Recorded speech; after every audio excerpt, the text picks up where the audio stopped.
Amani ya Kristo na idumu na ikae ndani yenu, na adumishe upendo wake ndani ya mioyo yenu. Mpende naye azidi kumshika mkono na kumwongoza.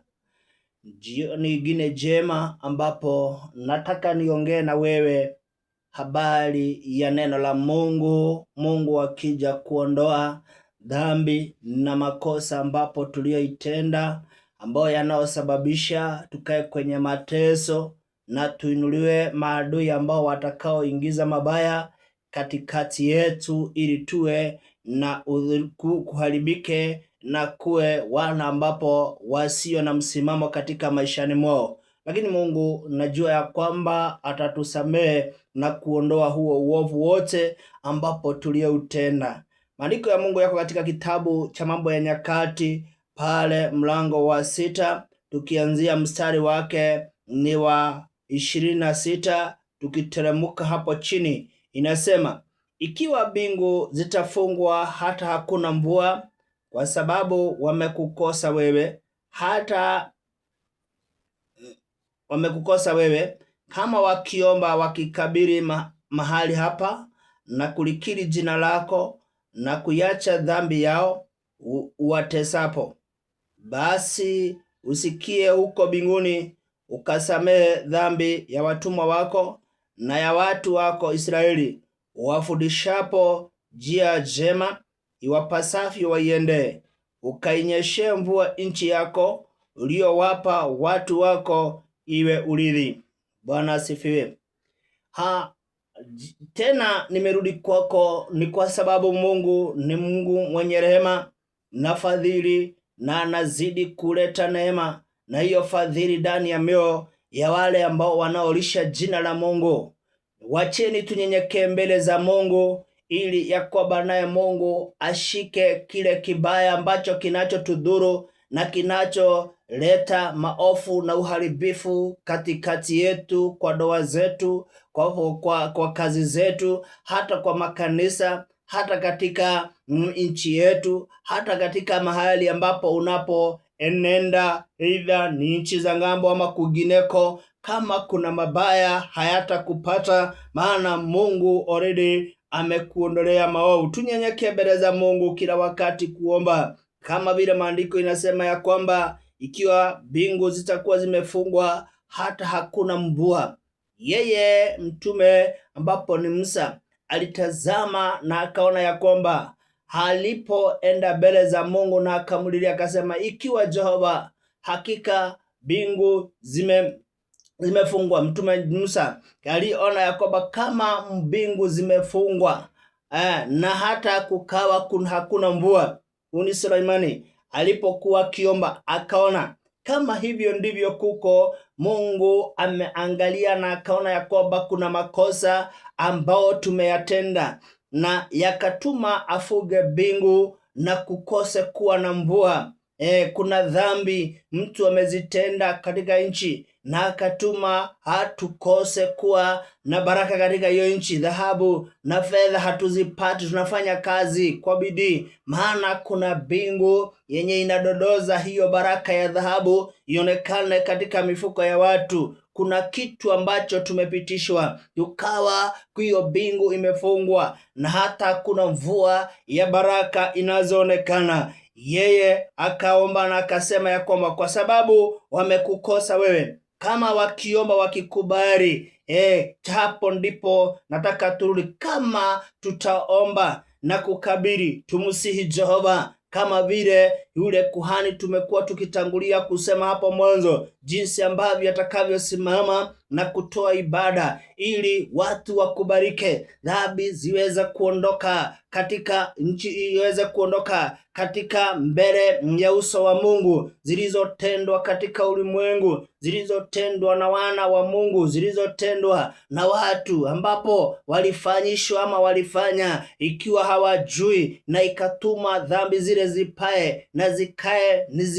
zisongee na zionekane mbele za uso wa Mungu. Watu hawa kama watageuzwa, kama vile ninavyoomba, mtu yote ambapo ameitwa na jina la Mungu na ni mtu wa Mungu, popote alipo anyenyekee. Naombe wewe ndugu uombe. Tunakuhitaji jioni ya leo ugeuke, ili ya kwamba ukamuombe na ukamche Mungu, ili Mungu naye atazame kunyenyekea kwako na kupondeka kwako kwa moyo, ili dhambi ambapo uliyoyatenda yakatuma mbingu ile ambapo inaoleta mvua ya baraka kwako ikose kunyesha, iweze Mungu naye akaweze kukubali maombi yako na kusikia ombi lako, afungue mbingu hiyo ili baraka hizo zako ziweze kuonekana. Ardhi yako itaanza kutoa mazao. Ukienda kufanya kazi, utafanya kazi na utafanikiwa. Utarudi kwako ukiwa na chakula, kwa sababu Mungu ameshika dhambi na makosa ambapo uliyoyatenda na kuiondoa, na amekusamehe dhambi. Wenda ikawa sisi katika nchi yetu kuna makosa ambapo tumeyatenda, yametendwa, kuna dhambi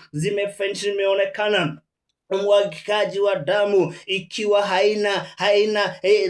damu haina hatia, jambo ambapo ni kinyume na maandiko, tumehukumu na maafa. Kuna uharibifu shetani ameuingiza katika njia na mapito yetu. Jioni ya leo ninaamini ya kwamba kama tutakubali na kuomba tukiwa tumeangalia patakatifu pa Mungu na kumcha Mungu katika haki na kweli, hizo dhambi atazishika na kuziondoa. Sikiliza maandiko wenye sema ya kwamba na kulikiri jina lako na kuacha dhambi yao watesapo. Kwa ajili ya dhambi mateso yaliingia, lakini watalikiri jina la Mungu. Jioni ya leo ni nani huyo atakubali kukiri jina la Mungu kila wakati, akimcha Mungu na kumuomba? Aende ajitolee, ajifunge, hata kama ni siku 40, hata kama ni siku 20, hata kama ni siku 7, hata kama ni siku 3, aombe akikiri jina la Mungu, akiangalia patakatifu pa Mungu, zile dhambi ziondoke katika nchi. Hakika Mungu aondoe hiyo mateso, aondoe hizo adui ambao wanaotaka kuingiza miguu yao katika nchi yao, walete maafa na uharibifu. Aondoe huo mguu wa adui ambao anaojaribu kukanyanga katika mji na nchi ambapo alipo, ili ya kwamba alete uharibifu. Huyo adui na juu ya kwamba kwa ajili ya kusamehewa dhambi, hayo mateso, Mungu atakuja na kututenganisha nao na kutuondolea. Jioni ya leo kubali